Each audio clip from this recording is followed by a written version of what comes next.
Good morning, students. Myself Rajesh Kumar Meena, PM Sri Kendriya Vidyalaya Sawai Madhupur, PGT Geography. Today we are going to learn the chapter International Trade from the second book of Geography in the 12th class.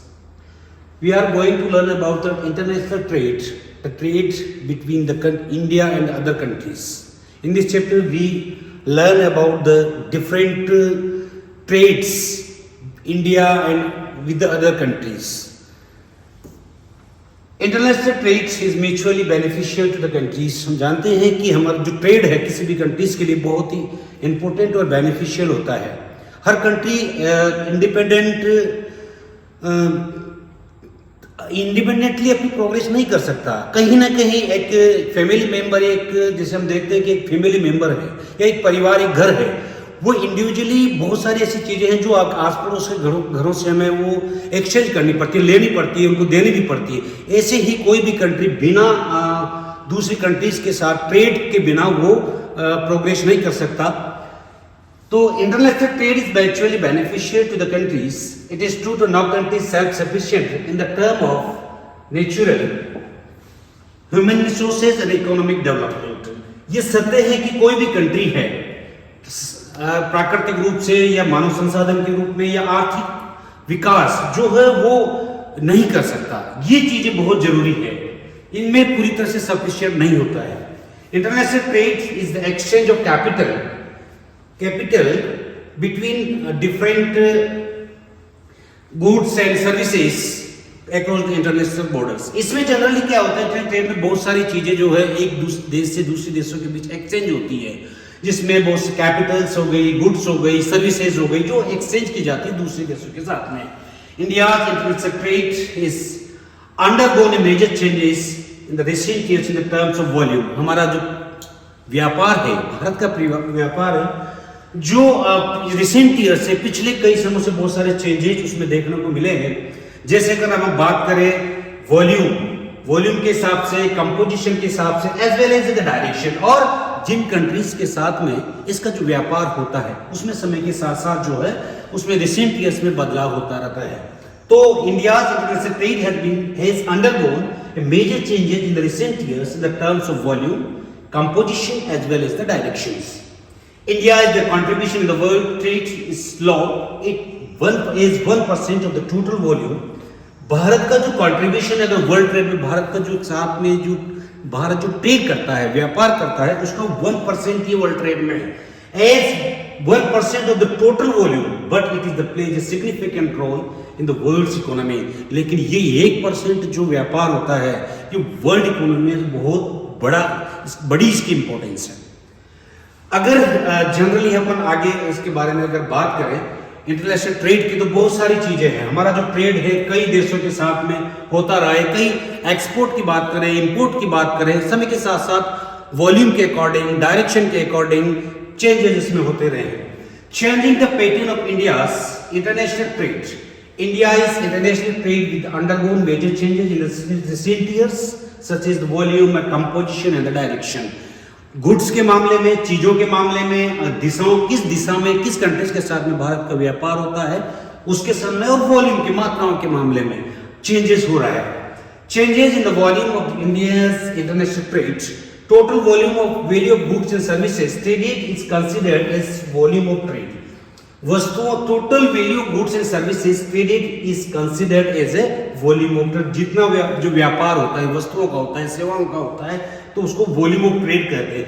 There is been the increase in the volume of import and export over the years.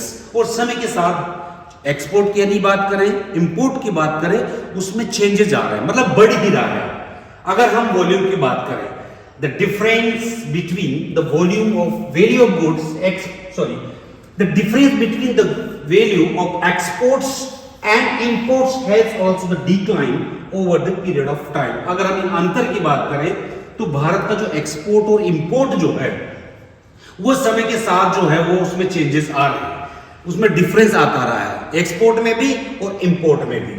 But still the value of imports continues to be higher than that of the value of export. लेकिन comparison की हम बात करें value of export की बात करें तो भारत का जो इंपोर्ट है वो हमेशा जो है एक्सपोर्ट के कंपैरिजन में ज्यादा रहा है। ये ऐसा देखने को पिछले रिसेंट ईयर्स में ऐसा रहा है।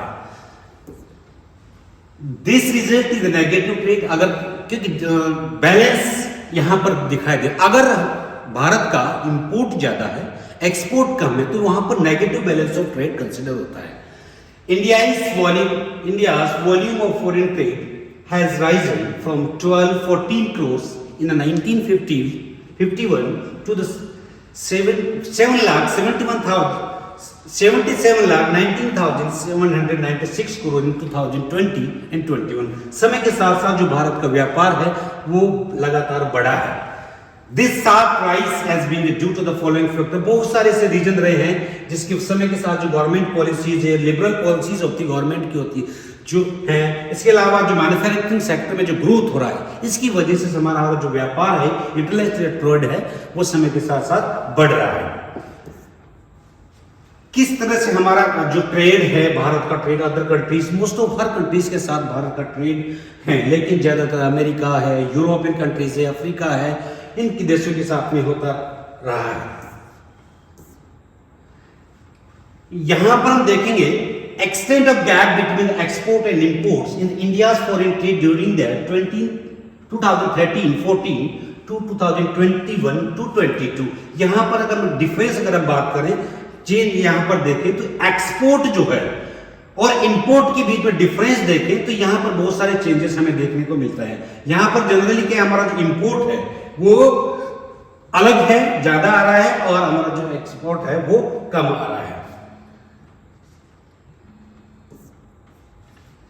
अगर हम आगे अगर बात फॉरेन ट्रेड में भारत का जो एक्सपोर्ट और इंपोर्ट के लिए हम बात करें तो जनरली जो वैल्यू ऑफ ट्रेड की बात करें तो वो समय एक्सपोर्ट और इंपोर्ट जो ट्रेड बैलेंस है, जो डिफरेंस है, वो समय के साथ साथ बदलाव 2004-5 के बीच में की ईयर्स के लिए बात करें तो भारत का जो एक्सपोर्ट रहा है वो लगभग 3,75,340 एंड इंपोर्ट 5,01,065 है, जो कि ट्रेड बैलेंस यहाँ पे नेगेटिव रहा है, means import is greater than the export. ऐसे ही समय के साथ साथ हमारा जो हमेशा जो है जो ट्रेड बैलेंस है वो नेगेटिव ही रहा है, इसमें इंपोर्ट ज्यादा रहा है और एक्सपोर्ट कम रहा है। ये हमेशा भारत में मतलब नेगेटिव ट्रेड बैलेंस भारत का रहा है। अगर हम दूसरे कंपोजिशन की बात करें, गुड्स की बात करें उनके, तो changes of pattern of composition of international trade of India, this types of goods and services imported and exported by the countries include the composition of trade. मतलब जो चीजें, जो गुड्स एंड सर्विसेज जो एक्सपोर्ट और import होती है उसके जो डिफरेंस है जिन कंट्रीज के साथ में होता है उसको जो है, जिन चीजों का एक्सपोर्ट और इंपोर्ट भारत का दूसरे कंट्रीज के साथ में होता है उसमें उसको कंपोजिशन ऑफ ट्रेड में उसको शामिल करते हैं। The composition of commodities in the international trade of India has been undergoing changes over the years. समय के साथ साथ जो हमारा कंपोजिशन ऑफ कमोडिटीज है इंटरनेशनल ट्रेड के मामले में भारत में, वो उसमें समय के साथ साथ चेंजेस आ रहे हैं। Changing pattern of the composition of India's export, यहां पर हम भारत के एक्सपोर्ट्स के लिए हम बात करें, the share of agricultural and allied products and manufactured goods has been declined in India, whereas the share of from crude oil, petroleum products and other commodities have increased। अगर भारत के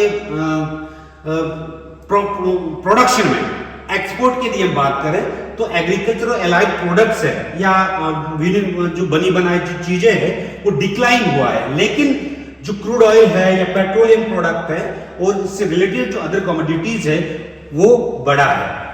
शेयर ऑफ ओर की बात करें, minerals की बात करें, have largely remained constant over the years from 15-16 to 2021-22। लेकिन ice के मामले में, खनिजों के मामले में बात करें तो ये हमारा जो एक्सपोर्ट है वो कांस्टेंट रहा है, लगभग 2015-16 से लेकर 2021 और 22 के बीच में ऐसा कांस्टेंट रहा है। इन मामलों में कांस्टेंट भारत का एक्सपोर्ट रहा है।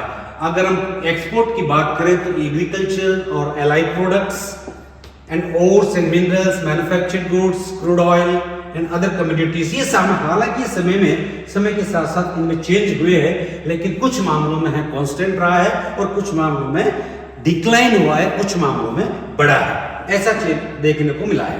Among the agriculture products there is, अगर हम एग्रीकल्चर प्रोडक्ट्स की बात करें, यहां पे अगर हम एग्रीकल्चर प्रोडक्ट की बात करें तो बहुत सारे चेंजेस जनरली यहां पर देखने को मिलते हैं हर सेक्टर में, चाहे वो कोई सा भी सेक्टर रहा हो।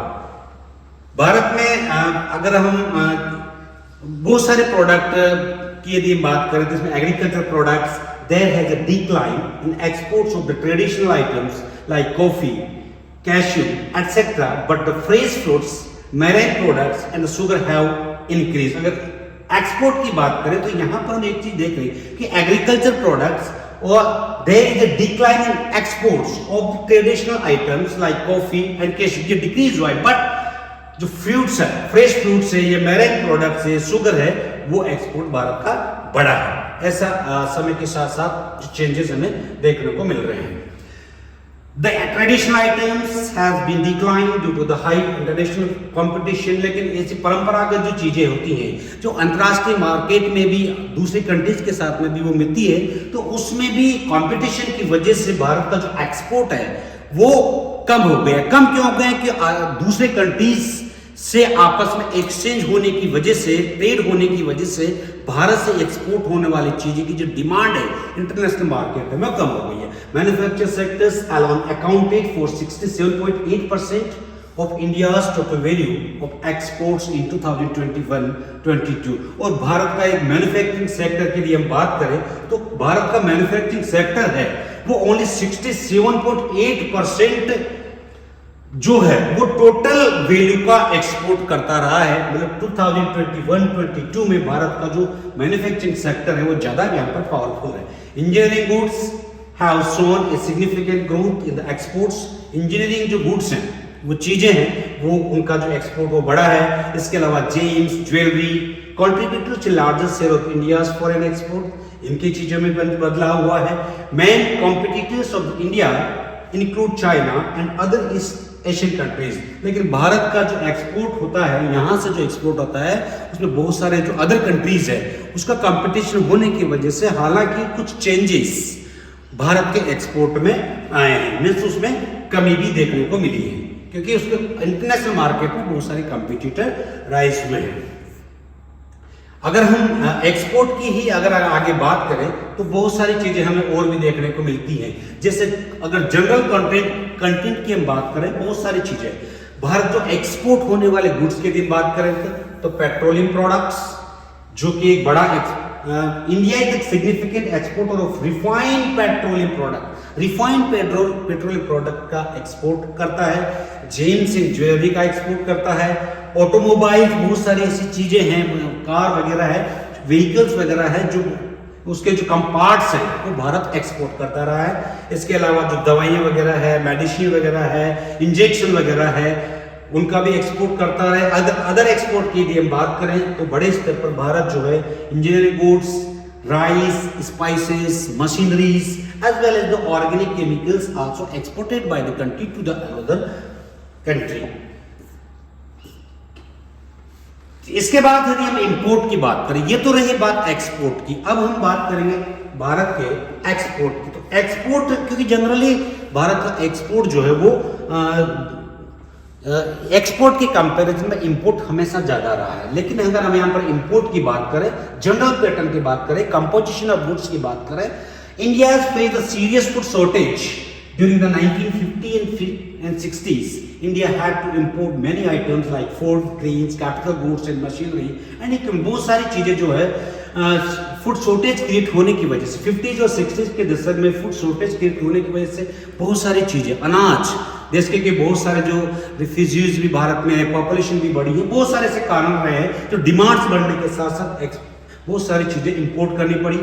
Balance of payment was unfavourable as import was more than the export, और भारत का जो बैलेंस ऑफ ट्रेड है वो नेगेटिव रहा है, क्योंकि इंपोर्ट ज्यादा रहा है और एक्सपोर्ट जो वो कम रहा है। After 1970 the success of green revolution lead to discontinuation of the food grain. 1960s के समय में 60 और 70 के बीच में भारत में जो ग्रीन रेवोल्यूशन आया उसने फूड ग्रेन के मामले में भारत में आत्मनिर्भरता प्राप्त की। उसके बाद जो इंपोर्ट होता था उसके भारत ने रोक दिया, मीन इंपोर्ट जो है वो बंद हो गया। 1973 the energy crisis in India lead to the increase in the prices of the petroleum। लेकिन एनर्जी क्राइसिस 1973 में जब आई उस दौरान जो पेट्रोलियम प्रोडक्ट जो है इनके जो डिमांड है, इससे रिलेटेड जो केरोसिन वगैरह है उनकी डिमांड जो है बढ़ी है। ये चेंजेस यहाँ पर देख ओवर द इयर्स में बहुत सारे चेंजेस यहाँ पर देखने के मिले 1560s के बीच में, 1970s के बीच में, देन 1973 के दौरान भी बहुत सारे चेंजेस आए हैं। अगर कंपोजिशन की हम बात करें तो बहुत सारे प्रोडक्ट जो है कमोडिटी जो है भारत इंपोर्ट करता रहा है। और 15 से 22 तक की हम बात करें तो फूड एंड एलाइड प्रोडक्ट्स जो भारत का 5.1% में रहा, 15, 16, देन 5.6, 4.5, ये उतार चढ़ाव उसमें देखने को मिले हैं। फ्यूल्स है, फर्टिलाइजर्स है, या इसके अलावा मैन्युफैक्चर्ड और अदर प्रोडक्ट्स है, कैपिटल गुड्स है, इसमें इंपोर्ट में भारत में समय के साथ साथ चेंजेस देखने को मिला है। अगर आगे इसके कंपोजिशन की हम बात करें तो बहुत सारे ऐसे बदलाव भी इंपोर्ट के मामले में भारत में देखने को मिले हैं। Food grains import was replaced by fertilisers and petroleum. जब भारत आत्मनिर्भर हो गया तो ऐसे समय के बाद में भारत ने का जो इंपोर्टेड गुड्स है उसका स्थान किसने लिया? फर्टिलाइजर्स और पेट्रोलियम प्रोडक्ट ने ले लिया। क्यों?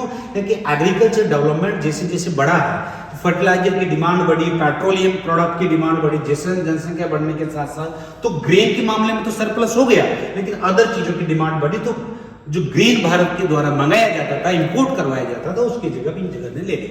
Machines, equipments, special steels, edible oils, chemicals largely make the import basket. बड़े स्तर पर ये चीजें भारत की जो है मंगाई जाती थी। Petroleum products have shown in the increase in the import of India.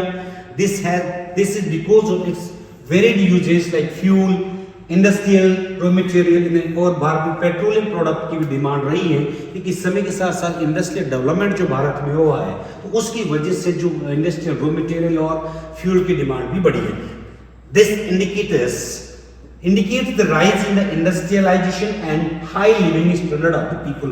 और ये जो डिमांड बढ़ी है इससे ये शो हो रहा है कि भारत में कहीं ना कहीं इंडस्ट्रियल सेक्टर में भारत प्रोग्रेस कर रहा है और लिविंग स्टैंडर्ड लोगों का रहा है। लेकिन सब इसका मतलब है कि लोगों ने कहीं ना कहीं अपने आप को अपलिफ्ट किया है और बहुत सारी व्हीकल्स वगैरह जो उन्हें परचेज करना शुरू की है, मतलब परचेजिंग पावर भी लोगों की बढ़ी है। Timely price rise in the international market is one of the reasons for the steep rise in the volume of imports. और इंपोर्ट की जो वैल्यू बढ़ने के पीछे इंटरनेशनल मार्केट में इन चीजों के प्राइसेस वगैरह बढ़ने के पीछे भी एक कारण रहा है। ये कुछ चेंजेस हमारे भारत में देखने को मिला है। इंपोर्ट की कमोडिटीज की बात करें, अगर वैल्यू में हम बात करें तो fertilisers, edible oils, pulses, ferrous metals, iron, steel, ये समय के साथ इस वैल्यू में करोड़ रुपीस में भारत जो इंपोर्ट करता रहा है। अगर हम दूसरे पैटर्न की बात करें किस तरह से हमारा इंपोर्ट सेक्टर है उसमें बदलाव आया है। The import of capital goods maintain A steady decline. Capital goods जो थी उसका इंपोर्ट जो है वो स्टेडी डिक्लाइन हुआ है। Non electrical machinery, transport equipments और manufacturers metals and machinery tools इसमें शामिल है।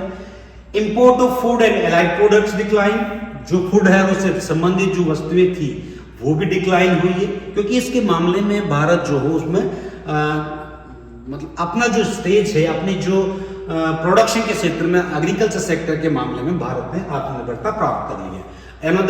Other major items of India's import include pearls, precious stones, semi-precious stones, gold, silver, non-metallic ferrous materials, etc. goods also imported by the India during the last many years. अगर हम years के हिसाब से बात करें तो बहुत सारे कंपोजिशन ऑफ इंपोर्ट की बात करें 15 से लेकर 22 तक तो फूड एंड एलाइड प्रोडक्ट्स इसमें सब चेंजेज आए हैं। Fuels, fertilisers, papers and manufacturing and new paints, capital goods and others product में भी समय के साथ साथ वेरिएशन और चेंजेस जो है भारत को देखने को मिला है।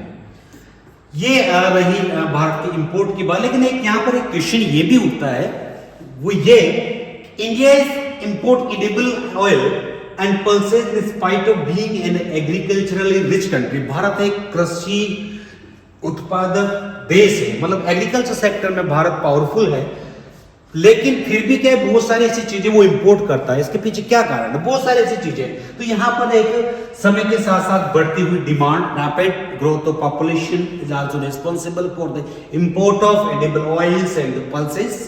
Most of the cultivated lands under food crops, बहुत सारी ऐसी चीज, जमीनें जो है, ज्यादातर जो प्रोडक्शन है वो किसने ले लिया है? फूड क्रॉप्स ने ले लिया है।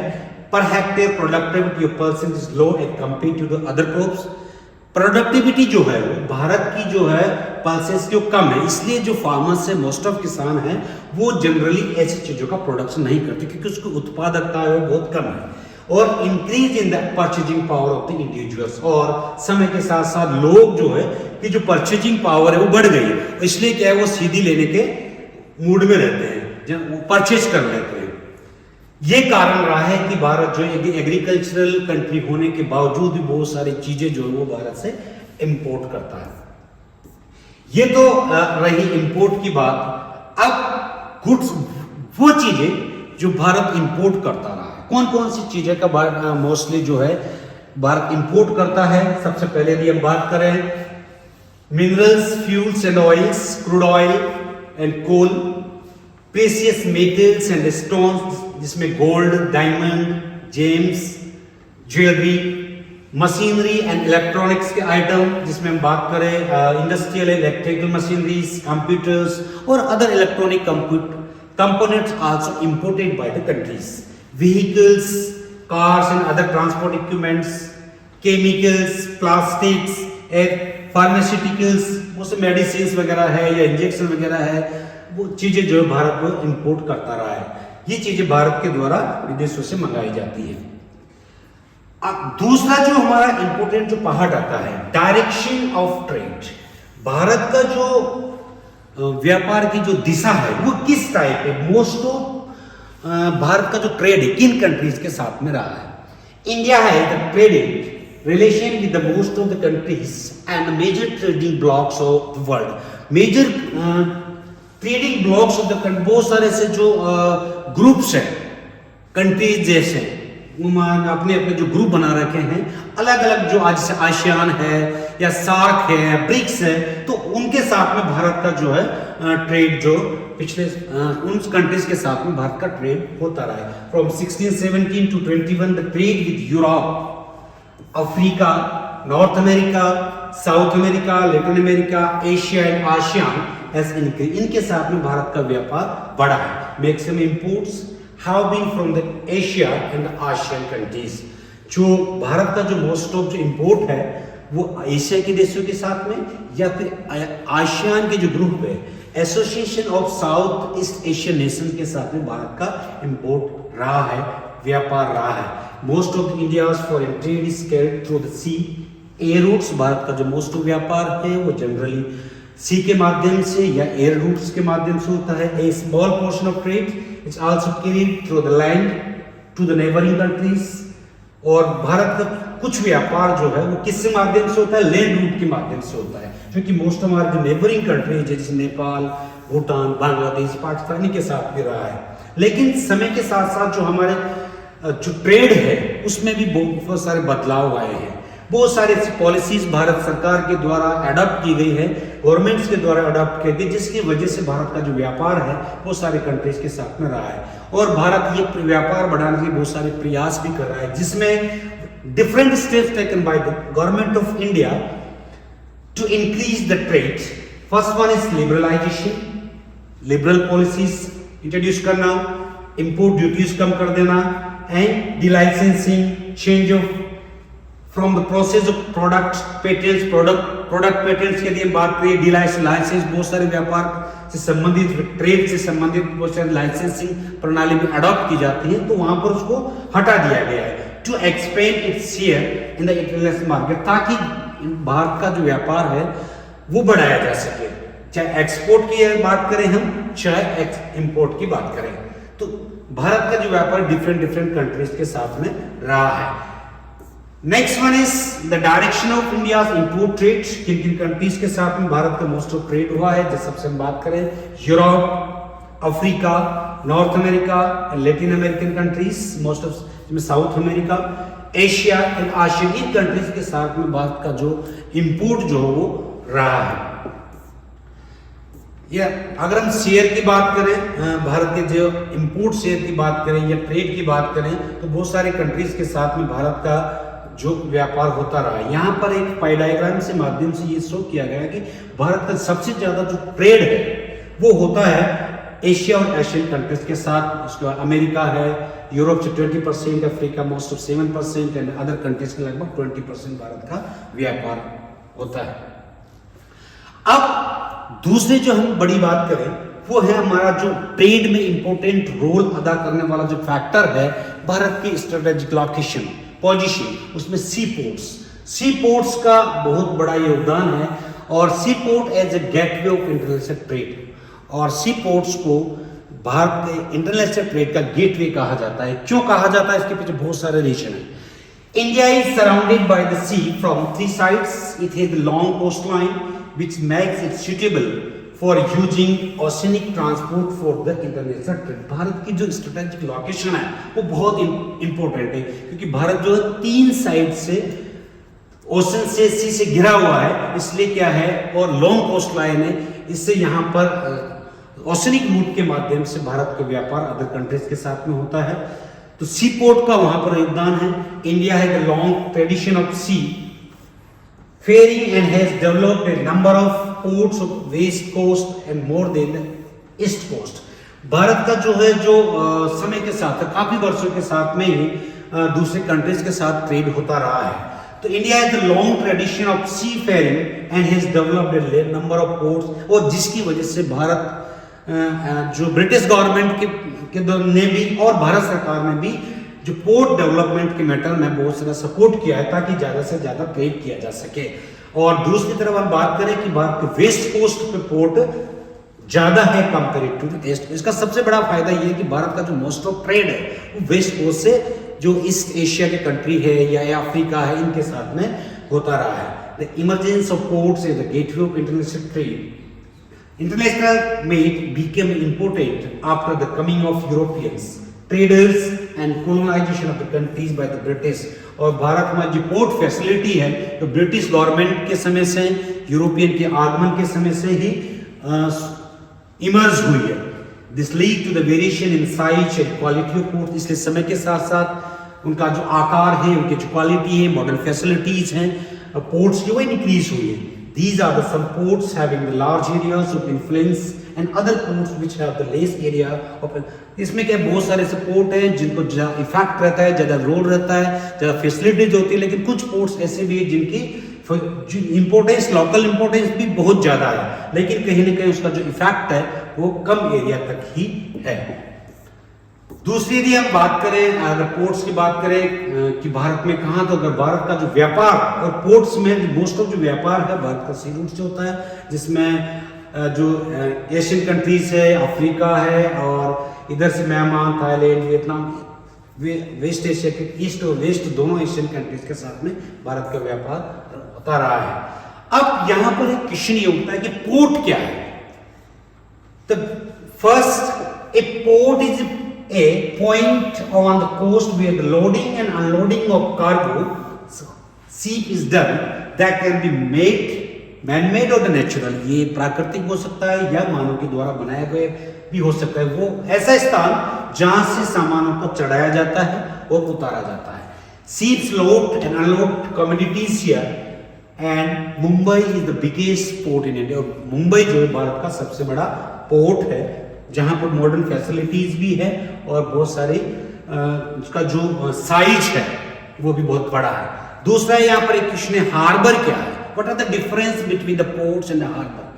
ए harbour is the protected parking space of storage space for the ships on the sea coast. Sea coast पर जहाजों को, कार्गोज जो है, बड़े बड़े जहाज है, उनको लंगर डालकर खड़ा करने के स्थान को हार्बर बोलते हैं। It protect the ships from waves storms and bad weather condition, जो कि जहाजों को जो वेव्स वगैरह है, जो तूफान वगैरह है, या जो मौसमी जो दशाएं इनमें बदलाव को से प्रोटेक्ट करने का काम ये करता है। जनरली मैन-मेड, और जो हार्बर है ये मनली मैन-मेड होते हैं, मानव के द्वारा निर्मित किए जाते हैं ताकि वहां पर इजीली उन जहाजों को खड़ा किया जा सके। इंपोर्टेंस क्या है सी पोर्ट की? अगर हम सी पोर्ट की इंपोर्टेंस साथ ही साथ हम बात करें सी रूट्स की क्या इंपोर्टेंस है।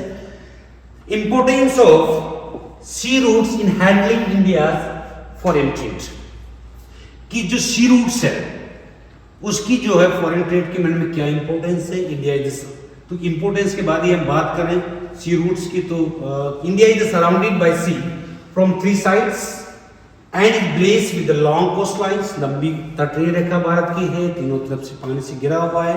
ये sea routes is handling India the foreign trade, इसलिए सी रूट जो है वो फॉरेन ट्रेड को ज्यादा हैंडल करता है। Indian ports are well with all weather ports having the good harbour facilities. भारत में लोडिंग अनलोडिंग की फैसिलिटीज तो प्रोवाइड करते ही करते हैं, लेकिन भारत में जो अच्छे हार्बर्स भी हैं, फैसिलिटीज भी ये प्रोवाइड करते हैं। Most of the India is foreign trade is carried through the sea routes. भारत का सबसे बड़ा ज्यादा जो व्यापार है वो सी रूट्स के माध्यम से होता है, इसलिए सी रूट्स की इंपोर्टेंस बहुत ज्यादा है। Sea routes act as the receiving points of foreign consignments coming to India for distribution. बहुत सारी जगह से जो सामान आता है उसको रिसीव करने का काम ही सी रूट करता है। India is centrally located by sea routes which provide cheap transportation. भारत की जो लोकेशन है वो ऐसी जगह से जहाँ पर ईस्ट और वेस्ट से कनेक्ट होने वाले रूट सी रूट है, भारत के दक्षिण से गुजरते हैं, इसलिए वहां पे एक स्ट्रेटेजिक लोकेशन जो वो प्रोवाइड करते हैं। An interesting fact about the ports in India that is west coast has more ports than its east coast. एक इंपॉर्टेंट फैक्ट ये भी है जिसके बारे में ऑलरेडी हम डिस्कस कर चुके हैं कि जो वेस्ट कोस्ट है कुछ ज्यादा पोर्ट फैसिलिटीज यहाँ पर हैं ईस्ट कोस्ट के कंपैरिजन में। और ये ऐसा क्यों है, ये भी चीजें देखने लायक है। ऐसे बहुत सारे क्या कारण हैं कि वेस्ट कोस्ट पे ज्यादा पोर्ट है और ईस्ट कोस्ट पे पोर्ट कम है, ये हम आगे देखेंगे। इससे पहले अब ये सी पोर्ट्स की इंपोर्टेंस क्या है, एडवांटेज क्या है, फायदे क्या है। Sea ports act as the collection of centres of commodities from the hinterlands and for further shipment to the foreign destinations। ये सी पोर्ट्स जो है आसपास के एरिया से कमोडिटीज को रिसीव करता है, आपके आसपास के जो एरिया से रिसीव करता है, दूसरे देशों में, दूसरे कंट्रीज में फॉरेन डेस्टिनेशन के लिए शेयर करने का, भेजने का काम ये करते हैं।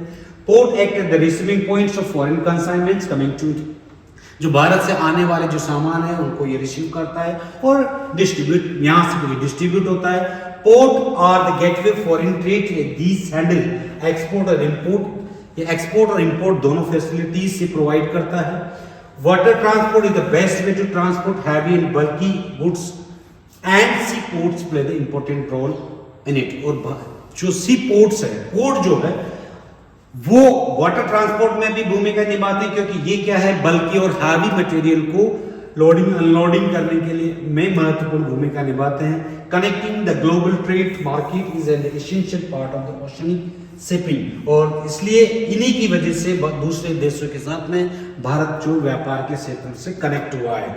सी port support to the coastal defence, जो कोस्टल तटीय क्षेत्रों में सुरक्षा प्रोवाइड करता है, of a security of a country based on the political, economic and technical means. हर तरह से भारत ये कोस्टल डिफेंस जो सी पोर्ट्स है वो सुरक्षा प्रोवाइड करता है। Sea ports can also be used as store house of cargo, जहाजों को खड़ा रखने के लिए, गुड्स का हिंटरलैंड से आने वाले गुड्स उस एरियाज में लाके स्टोर करने के लिए भी जो पोर्ट सी पोर्ट्स है वो महत्वपूर्ण भूमिका निभाते हैं। अगर हम पोर्ट्स डेवलपमेंट की बात करें तो भारत का जो पैट फर्स्ट, जैसे हमने पढ़ा है कि भारत एंशियंट टाइम से ही भारत का जो व्यापार यूरोपियंस के आगमन के समय से, ब्रिटिश पीरियड के समय से लगभग व्यापार जो भारत का सी रूट से हुआ है। अगर इवोल्यूशन डेवलपमेंट की हम बात करें तो the ports in India have been used since ancient times. They were developed when the British colonized India। भारत जो है ब्रिटिश सरकार के अंडर में जब आया तब से ही भारत जो है यहाँ पर पोर्ट डेवलप हुए हैं। The British used the ports as suction points by extracting resources from their hinterlands. एक सक्शन पॉइंट का काम करता है। British use the port as suction point, आसपास के क्षेत्र से जो चीजें जो है उस एरिया से मंगाई जाती है पर यहाँ से दूसरे कंट्रीज को भेजने का काम यहाँ से किया जाता था, इसलिए इसका एक सक्शन पॉइंट के रूप में ये काम करते थे। Extension of railways towards the interior resulted in linking of local markets to regional markets and regional to national market। इसकी वैल्यू तब बढ़ रही है, पोर्ट्स की वैल्यू तब इसलिए भी बढ़ी है कि रेलवे का जो इन्वेंशन हुआ है, इसलिए यहाँ से चीजें इंटरनल मार्केट, इंटीरियर मार्केट में भेजने के लिए और जो चीजें इंटीरियर मार्केट से विदेशों को भेजने में, लाने और ले जाने में रेलवे का महत्वपूर्ण योगदान रहा है। The ports link national markets to the international markets। यही नहीं, भारतीय व्यापार भारतीय बाजारों से विदेशी बाजारों से कनेक्ट करते हैं। It was expected that after the independence there will be the rapid development of ports, but the partition snatched away the Karachi ports that went to the Pakistan। आजादी के समय से, आजादी के बाद भारत में जो है इस क्षेत्र में बहुत ज्यादा रैपिड डेवलपमेंट हुआ है, फैसिलिटीज डेवलप हुई, लेकिन कई मामलों में जैसे पार्टीशन के समय में कराची पोर्ट का पाकिस्तान से चले जाना और जो कुछ पोर्ट जो बांग्लादेश में चले गए, उसकी वजह से चिटगांव जो पोर्ट है वो पाकिस्तान बांग्लादेश में जाने की वजह से हालांकि कुछ प्रॉब्लम्स भारत में क्रिएट हुई थी। Indian ports continue to grow after independence, लेकिन आज़ादी के बाद भी लगातार भारत में पोर्ट फैसिलिटीज में इंक्रीज हुई है। At present India has 12 major ports and more than 200 minor ports which provide the support in the international trades। ये फैसिलिटीज प्रोवाइड कर रहे हैं। The major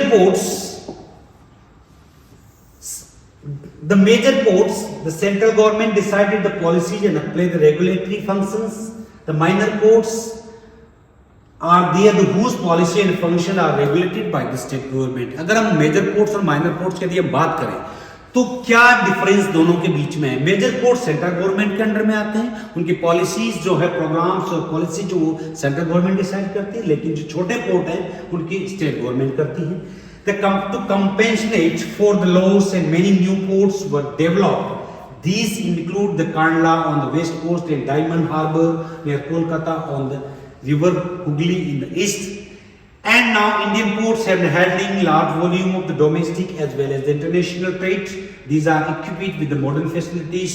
और समय के साथ साथ जो है facilities हमारे इस ports पर बढ़ रही हैं। In the earlier the development of the ports were responsibility of government agencies। Bharat में जो ports है, बंदरगाह है, उनके विकास में केंद्र सरकार के पास थी, वो जिम्मेदारी उनके पास थी, लेकिन समय के साथ साथ जो responsibility है, but now the private enterprises have been invited to modernize these ports। लेकिन इसको आधुनिक बनाने में लिए आजकल ये काम एक प्राइवेट एंटरप्राइजेस को दिया जा रहा है। The capacity of ports have also increased from 20 million tons of the cargo 1951, 20 million ton से लेकर 1951 से 1837 मिलियन टन 2026 में आज में बढ़ गई। मतलब जो है जो कैपेसिटी ऑफ पोर्ट्स की हैंडलिंग की वो इंक्रीज हुई है। भारत में बहुत सारे ऐसे पोर्ट्स हैं ईस्ट और वेस्ट कोस्ट पे जो फैसिलिटीज प्रोवाइड कर रहे हैं। अगर हम मेजर पोर्ट्स के डिफरेंसेस की यदि हम बात करें तो बहुत सारे पोर्ट्स यहाँ पर हैं, उनके डिफरेंसेस के बारे में हम बात करें तो मेजर पोर्ट्स वो सेंट्रल गवर्नमेंट हैंडल करती हैं, और ऐसे पोर्ट जो लगभग 10 लाख मैट्रिक टन से ज़्यादा हैंडल करते हैं वो मेजर पोर्ट में कंसिडर होते हैं। और ये पोर्ट जो है handled by the port trust and the central government, या तो ट्रस्ट के अंडर में या सेंट्रल गवर्नमेंट के अंडर में होते हैं। These ports have the all facilities to handle international trade of the country। अंतर्राष्ट्रीय व्यापार को हैंडल करने की जिम्मेदारी मेजर पोर्ट्स के पास में होती है। लगभग भारत में मेजर पोर्ट्स की लगभग 12 मेजर पोर्ट्स हैं जो इंटरनेशनल ट्रेड को हैंडल करते हैं। It regulate the foreign trade at international level, और ये अंतर्राष्ट्रीय व्यापार को हैंडल करने का काम ये मेजर पोर्ट्स करते हैं। माइनर पोर्ट्स की बात करें जिनकी कैपेसिटी जो है वो लगभग 10 लाख मैट्रिक टन से कम होती है, वो माइनर पोर्ट्स में आते हैं। ये स्टेट गवर्नमेंट के द्वारा मैनेज किए जाते हैं। These ports are handled by state governments, ये जो माइनर पोर्ट्स है वो स्टेट गवर्नमेंट के द्वारा हैंडल किए जाते हैं, स्टेट गवर्नमेंट के द्वारा हैंडल होते हैं। These ports handle regional and coastal trades of a country. एक ऐसे स्टेट जो कि जिनका कोस्ट है वो कोस्टल कंट्री स्टेट्स है, तो एक स्टेट से दूसरे स्टेट्स में जो गुड्स का जो मूवमेंट होता है वो इसी पोर्ट की माइनर पोर्ट के माध्यम से ही हैंडल होता है। There are 200 minor ports Bharat में भी लगभग वर्किंग कर रहे हैं। The manage state at national और इंटर स्टेट लेवल पे भी और नेशनल लेवल पर भी ये माइनर पोर्ट जो है फैसिलिटीज प्रोवाइड कर रहे हैं, ट्रेड को हैंडल कर रहे हैं। अगर हम पोर्ट्स की बात करें तो बहुत सारे भारत में मेजर पोर्ट्स हैं, जो कि हम मैप में देख पा रहे हैं। अगर हम वेस्ट कोस्ट की बात करें तो सबसे इंपॉर्टेंट आपका जो कांडला है, अगर मुंबई है, जवाहरलाल नेहरू है, मारमागोवा है, मैंगलोर है, कोची है, तुतीकोरम। ईस्ट कोस्ट के लिए हम बात करें तो कोची, चेन्नई और एग्मोर, विशाखापट्टनम, पारादीप, हल्दिया एंड कोलकाता पोर्ट, ये ऐसे पोर्ट है जो कि इंटरनेशनल लेवल पर ट्रेड करने में सपोर्ट कर रहे हैं। अगर हम वेस्ट कोस्ट पोर्ट की बात करें तो कौन कौन से मेजर पोर्ट्स हैं? सब first one is Kandla port जो कि वेस्ट कोस्ट पे है, gulf of Kutch. It is located on the Suez canal route, ये भारत की जो स्वेज नहर है उसके रूट पर है। इट इज टाइडल पोर्ट, ये टाइडल पोर्ट है। टाइडल मतलब यहाँ पे ज्वारे पोर्ट भी इसको कहा जाता है क्योंकि टाइडल्स को फेस करता है। As develop to take the place of the Karachi, और जनरली ये बनाया गया है कि फैसिलिटी जो कि कराची पोर्ट पाकिस्तान में चले जाने की वजह से पोर्ट को डेवलप किया गया था। It is a natural and safe harbour, ये हार्बर भी है और नेचुरल पोर्ट भी है। Developed as a major ports to cater to the needs of the western and north western part of the country. इन कंट्रीज के मतलब western part और नॉर्थ वेस्ट पार्ट में जो गुड्स का मूवमेंट होता है, फ्लो होता है, उनको ये हैंडल करने का काम ये करता है। और यही नहीं, इसकी वजह से जो मुंबई पोर्ट पे जो बर्डन था उसको रिड्यूस किया है। The port is specially design to receive the large quantities of petroleum and petroleum products and fertilizers. ये ज्यादा से ज्यादा जो पेट्रोलियम है, पेट्रोल प्रोडक्ट को हैंडल करता है। The offshore terminal as Vadinar has been developed to reduce the pressure of Kandla port, और कांडला पोर्ट को प्रेशर को रिड्यूस करने के लिए पास में वाडिनार पोर्ट भी डेवलप किया गया ताकि उसके प्रेशर को रिड्यूस किया जा सके। दूसरे पोर्ट के लिए हम बात करें तो मुंबई पोर्ट जो कि बिगेस्ट पोर्ट है भारत में। मुंबई पोर्ट एक नेचुरल पोर्ट है, बिगेस्ट पोर्ट है of the country. It's stand on the island connected with the mainlands. ये island state of an island connected with mainland, island पे है उसके बाद मेनलैंड से कनेक्ट करता है। It is the only natural deep water harbour of India. It is the 20 kilometre long and 6 to 10 kilometre wide and is connected Europe through the Suez canal. ये भी waste coast पे होने की वजह से स्वेज कैनाल से ये connect होके अदर कंट्री यूरोपियन कंट्रीज के साथ ट्रेड करने में सपोर्ट करता है। It has the reproductive hinterland of the black cotton soil region, क्योंकि ये ब्लैक सोइल के एरियाज के पास में है तो कॉटन का प्रोडक्शन होता है, उसको ये वहाँ से कॉटन वगैरह जो गेन करता है और एक्सपोर्ट करता है। It is the 54 docks and many warehouses. It is known as the gateway of the India, gateway of India भी कहा जाता है। 54 डॉक्स प्लेटफॉर्म इसके बने हुए हैं, बहुत सारे वेयर हाउसेस भी यहाँ पर हैं। It is an important industrial and a commercial town of India, MP, Maharashtra and Gujarat, UP और some parts of Rajasthan। Rajasthan के कुछ एरिया में जो इंडस्ट्रियल टाउन्स हैं वहाँ के गुड्स के फ्लो के लिए एक्सपोर्ट और इंपोर्ट में ये भूमिका निभाता है। जवाहरलाल नेहरू पोर्ट जो कि मुंबई पोर्ट के बर्डन को रिड्यूस करने के लिए जवाहरलाल नेहरू पोर्ट, जिसको नाहवा सेवा भी बोलते हैं, was develop as satellite port. Satellite मतलब जो हैवी बर्डन है उसके सपोर्ट प्रोवाइड करने के लिए, प्रेशर रिड्यूस करने के लिए डेवलप किया गया है। उसके बाद मारमागोवा पोर्ट वेस्ट कोस्ट पे। It is the natural harbour in Goa.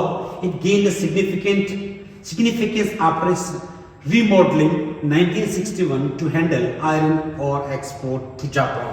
इसकी इंपोर्टेंस तब बढ़ गई थी तब 1961 में यहाँ से आयरन और जापान को एक्सपोर्ट किया जाता था।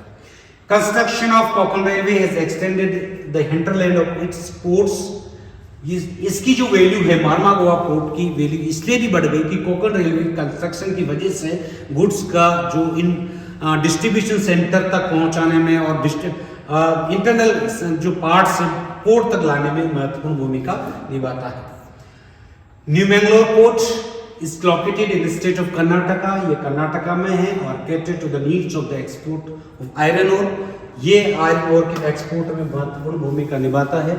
It is also handles fertilizers, petroleum products, edible oils, coffees, teas, wood pulp, yarn, granite, stone और बहुत सारी चीजें जो इस पोर्ट के द्वारा से न्यू मैंगलोर पोर्ट से हैंडल की जाती हैं। इसके बाद केरला में कोचीन पोर्ट जिसको क्वीन ऑफ अरेबियन सी के नाम से जानते हैं, ये नेचुरल हार्बर है।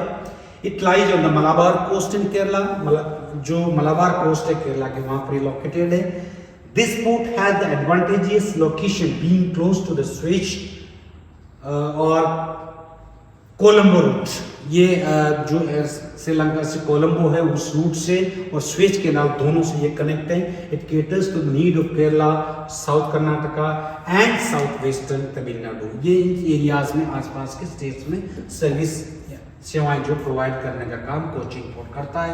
अगर हम ईस्ट कोस्ट की बात करें तो Kolkata port second biggest port है और ये जनरली क्या है जो हुगली जो रिवर है उसमें है जाके ये इसकी लोकेशन यहाँ पे अंदर जाके ये बनाया गया है। Mumbai port like the Mumbai port was developed, जैसा कि मुंबई पोर्ट है वैसे this port was developed by Britishers. Kolkata had the initial advantage being a capital of British, इसका फायदा इससे भी मिला है क्योंकि भारत जो है कलकत्ता जो है ब्रिटिश सरकार की राजधानी रहा है। This port has lost its significance considerably on account of the diversion of export to the other ports. इसकी इंपोर्टेंस, इसकी वैल्यू इसलिए भी कम हो गई कि आसपास बहुत सारे पोर्ट डेवलप किए गए जैसे Visakhapatnam port, Paradip port and it's satellite ports like Haldia.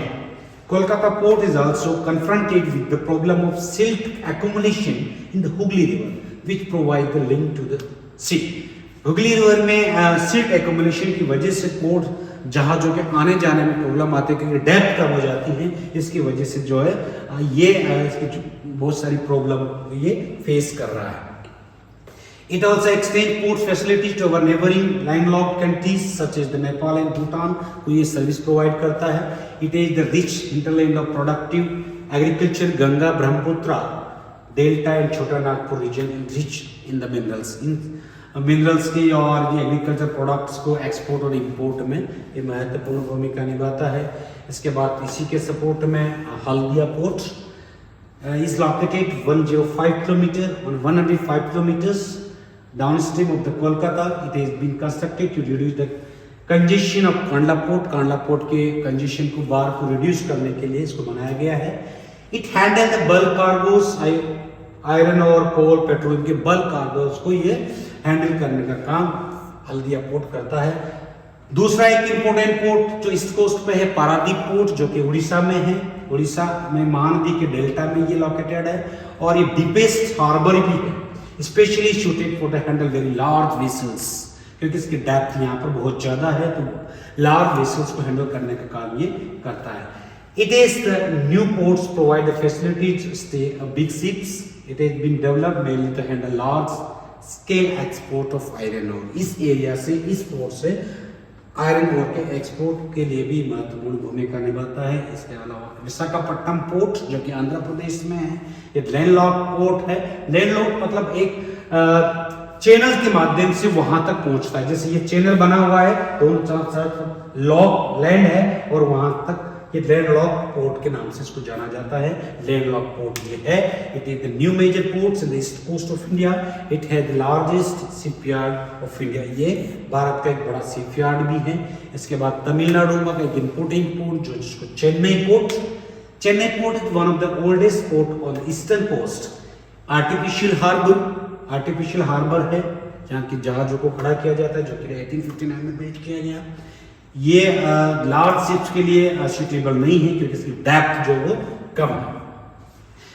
Chennai port के सपोर्ट में एक और जो है एन्नोर पोर्ट जो इसके सपोर्ट के लिए, इसके बर्डन को रिड्यूस करने के लिए ये बनाया गया जो कि तमिलनाडु में है। इसी के सेपरेट में तुतीकोरन पोर्ट जो कि तमिलनाडु में है। It also developed for the reduce the burden of Chennai port. It deals with the variety of cargos including coal, salt, grains, sugars, chemicals. इनके कार्गोस को हैंडल करने का काम तुतीकोरन पोर्ट करता है। वेस्ट कोस्ट में ज्यादा पोर्ट है क्योंकि बहुत सारी ऐसी चीजें हैं। इंडेंटेड कोस्ट लाइन है, दांत जिगजैग फॉर्म में कोस्ट लाइन वेस्ट कोस्ट की इस टाइप में है, जिसकी वजह से यहाँ पर पोर्ट है। डेप्थ कंपैरेटिवली ईस्ट कोस्ट की ज्यादा है। यूरोपियन ट्रेडर्स इस एरिया में सबसे पहले इस साइड से है, तो इन्होंने यहाँ पर इसको डेवलप किया। ब्रिटिश इसको भी इसी वेस्ट कोस्ट को एनकरेज किया for development of port developments. Suez canal open होने की वजह से भी इसको प्रमोट ब्रिटिशर्स के द्वारा और भारत सरकार के द्वारा भी किया गया। कांडला पोर्ट, यहाँ पर हम पोर्ट्स की बात करें, कांडला पोर्ट, मुंबई, यहीं पर ही Jawaharlal Nehru, then Mormugao, Mangalore port, Kochi port. अगर हम ईस्ट कोस्ट में कोलकाता, पारादीप, विशाखापट्टनम, चेन्नई जो कि तमिलनाडु में है, एन्नोर और Chennai, and last one is Tuticorin ports. अगर हम एयर ट्रांसपोर्ट की बात करें तो ये फास्टेस्ट ट्रांसपोर्ट है और कंफर्टेबल भी है।